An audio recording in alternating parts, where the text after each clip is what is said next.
उनके सन्मुख होगे तो तुम देखना तुम्हारा उत्साह बढ़ेगा। कभी कभी सत्संग में कहते हैं कि अब उस आनंद की उमंग को कैसे बताएं। ऐसा समझ लो जैसे किसी का ब्याह तय हो गया हो संसारी पुरुष का, और उसके मनोनुकूल पत्नी मिल गई हो, अब वो कितना फूला फूला घूमे। या माँ के इकलौते बेटे का ब्याह हो, फिर वो कैसे फूली फूली सबका स्वागत आनंद। अब ये कहां परमानंद में प्रभु से उदाहरण बैठेगा, पर वो तो अद्वितीय है, अचिंत्य है। ऐसे ही चंद्र शाखा न्याय जैसा कि डाल के एक हाथ ऊपर देखो चंद्रमा दिखाई दे रहा है। अद्भुत फूलन, अद्भुत उत्साह।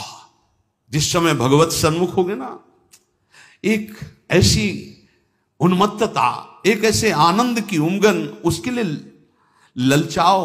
जो तुम खोज रहे हो वो इधर नहीं है, वो इधर है।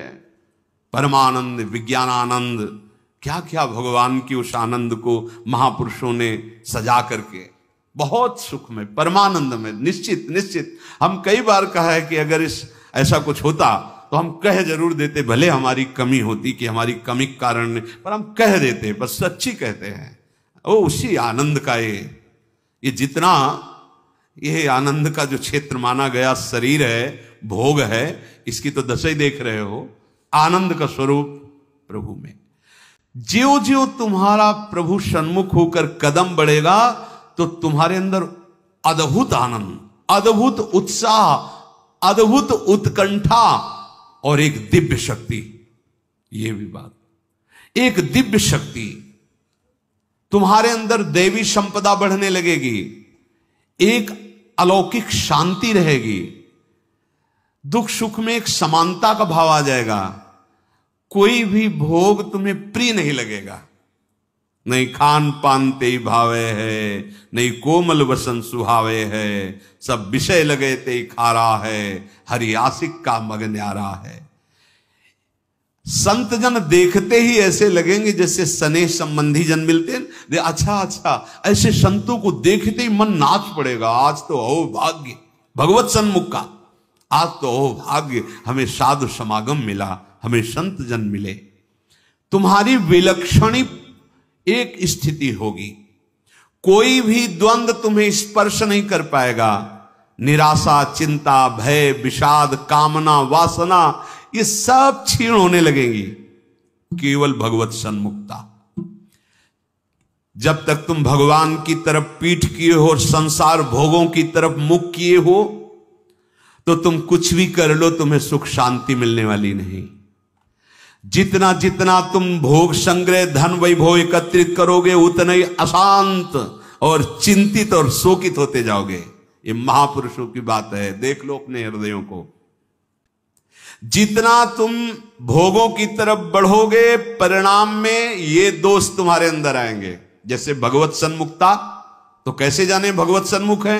तो बोले जो ही तुम भगवत सन्मुख होगे तो तुम्हारा एक एक क्षण नवीन उत्साह, नवीन उत्कंठा, दिव्य शक्ति और दैवी संपदा, शांति, समता, वैराग्य, प्रेम और संतों को देखकर अपार सुख। ऐसा ये भगवत सन्मुखता का लक्षण।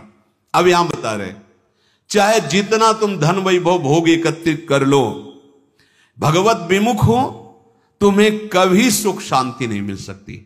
भगवत विमुख का लक्षण क्या है? भय, विषाद, चिंता, राग, द्वेष, वैर, अशांति, द्रोह, दंभ, पाखंड, परिग्रह, हिंसा, कामना, वासना, ममता, दुर्गुण, दुर्विचार, भयानक दुख, ये भगवत विमुख के लक्षण हैं।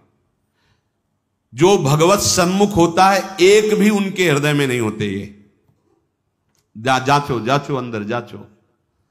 भगवत विमुक्ता का लक्षण, मूल लक्षण, भोगों में सुख है, इसी में सारे दोष बैठे हुए हैं।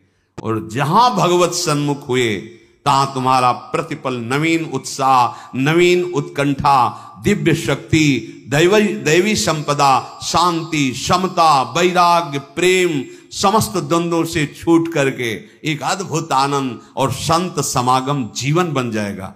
देखो राधा बाबा पूर्ण महापुरुष हैं, कोई उनको जानना थोड़ी साधन साध्य के विषय में, पर आप को ध्यान होगा जब ऋषिकेश में उनके गांठों में बहुत दर्द वात रोग के कारण, तो वो अपने निजी जन से कह रहे थे भाई मुझे सत्संग में पहुंचा दो। वो सेवा करते करते शायद श्रमित हो गए होंगे या जो भी, तो उन्होंने बाबा की इस बात का सपोर्ट नहीं किया। बहुत बार कहने पर तो बाबा कहा कि आप ये जानते हो कि हम जा ही नहीं पाएंगे। उन्होंने कहा आप जा ही नहीं पाओगे क्योंकि आपकी गांठ। बोले ऐसा नहीं। फिर जो बाबा ने अंदर बात की, वो जो लिखा था कि भगवान श्री कृष्ण से प्रार्थना की कि प्रीतम मुझे इतनी सामर्थ्य केवल दे दो कि जहां से सत्संग सुनाई देता वहां तक मैं पहुंच जाऊं, और एक बांस डंडा उठाया और बाबा घसीटते हुए वहां गए। इस बात का बहुत प्रभाव पड़ा हृदय में कि इनको कोई साधन साध्य विषय अब जानकारी की आवश्यकता नहीं, पूर्ण महापुरुष हैं, संपूर्ण हैं, उनमें कोई भी। लेकिन ऐसे महापुरुष होते हुए सत्संग की इतनी प्रियता, वो देखो लिखा है यहां, साधु सम एकदम आनंदित हो गए कि आज तो मुझे साधु समागम मिला। ये भगवत सन्मुख का लक्षण, विमुख का नहीं, भगवत सन्मुख का लक्षण। तो हम अपने को जबरदस्ती मुख मोड़ना होगा। अगर हम इसी जन्म में परम कल्याण चाहते हैं, इसी जन्म में सुख चाहते हैं, मुख मोड़ना हो। जबरदस्ती शब्द लिखा है, जबरदस्ती मोड़ना, हटो हटो। जैसे ये ना कि अब जिस तुम कगार पे खड़े हो, भारी दरार पड़ गई है, जबरदस्ती हटो नहीं तो गिरने वाले हो, धारा में तुम बह जाओगे, डूब जाओगे। ऐसे ही तुम्हारी वही दशा है जैसे हरी हरी घास खा रहा है बकरा और बकरी से सहवास कर रहा है और बड़ा सुख का अनुभव कर रहा है, पर वो कसाईवाड़े में बंद है। वो ये नहीं जान रहा कि अब की नंबर हमारा आ रहा है गड़ासा चलने का, वो नहीं जान पा रहा है।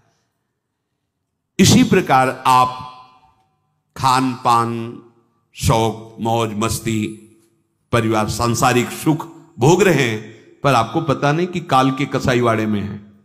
मौत का गड़ासा वो बिल्कुल तैयार किए हुए है, बस समय की देरी है, नंबर आपका ही है। सावधान। इसीलिए कह रहे जबरदस्ती भगवत सन्मुख करो अपने मन को, अपने तन को, अपनी वाणी को, अपनी चेष्टा को। कोई उपाय नहीं है बचने का। आपको दिखाई दे रहा क्या है, तो भयभीत कर रहे हैं, आप देख ही नहीं पा रहे हो, भय तो तांडव मचा रहा है। देख लो, ऐसे जरा सी भूमि हुई, हजारों लोग मकान के नीचे दब के मर गए। ऐसे जल में उफान आई, एक लहर आई, प्रांत का प्रांत नष्ट कर दिया। क्या क्या लीलाएं हो रही प्रकृति की, माया की।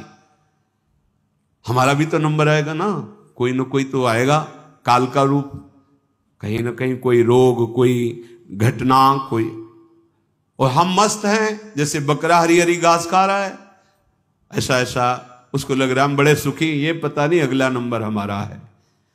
तुमको बिना सूचना दिए, बिना राय के तुम्हारी मृत्यु तुम्हारा नाश कर देगी। मृत्यु किसी से राय लेती क्या कि अब हमारी प्रार्थना स्वीकार करें, हम अपना काम शुरू करें, यदि आपकी आज्ञा हो? ऐसा नहीं। अगर ऐसा हो तो कोई तैयार नहीं होगा, कोई नहीं तैयार होगा। बिना आपको सूचना दिए, बिना आपकी राय के वो आपका नाश कर देगी मृत्यु। इसलिए वो सहसा आप पर आक्रमण करेगी, उसके पहले आप सावधान हो जाओ।